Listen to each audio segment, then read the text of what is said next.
Hello mga mare, nakaraang araw nga ay nagpunta kami ng Quezon. Balak nga sana namin sa Nara kaso biglang nagbagong isip ng mga kasama ko. Nung July 2025 nga ang last na punta namin ng Quezon. Medyo matagal na nga kaya sobrang na-miss na namin.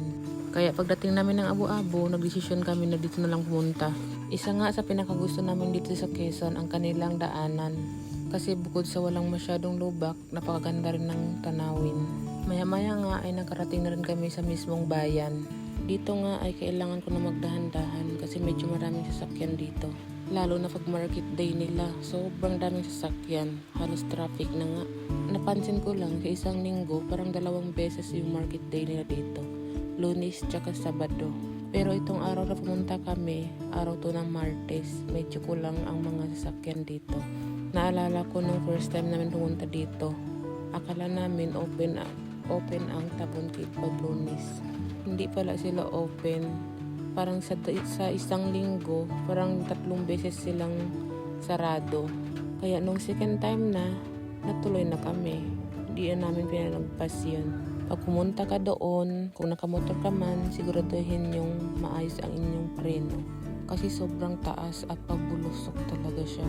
Kahit kami, nagulat kami. Pero buti na lang kinaya ng motor namin. So ito na nga, nakarating na kami dito.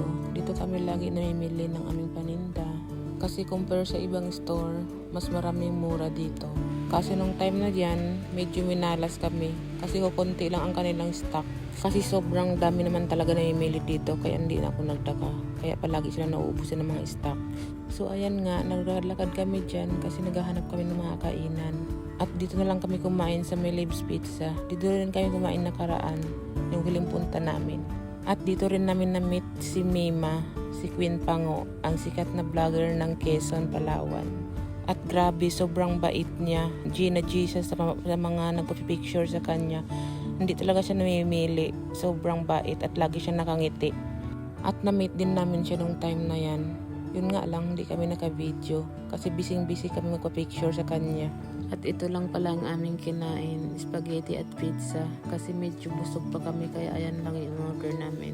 Bago kasi kami naglakad ay kumain muna kami sa bahay. At ito pala ang aking mga kasama.